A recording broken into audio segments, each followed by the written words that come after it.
Plaatkondensaator koosneb kahest plaadist ja nende vahel olevast dielektriku kihist. Antud juhul on dielektrikuks õhk. Annan ühele plaadile elektrilaengu ja nüüd me mõõdame elektromeetriga pinget kahe plaadi vahel, kuivõrd elektromeeter on ühendatud mõlema plaadiga.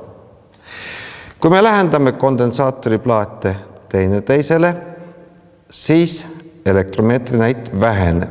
See näitab, et kondensaatori mahtus suurenes.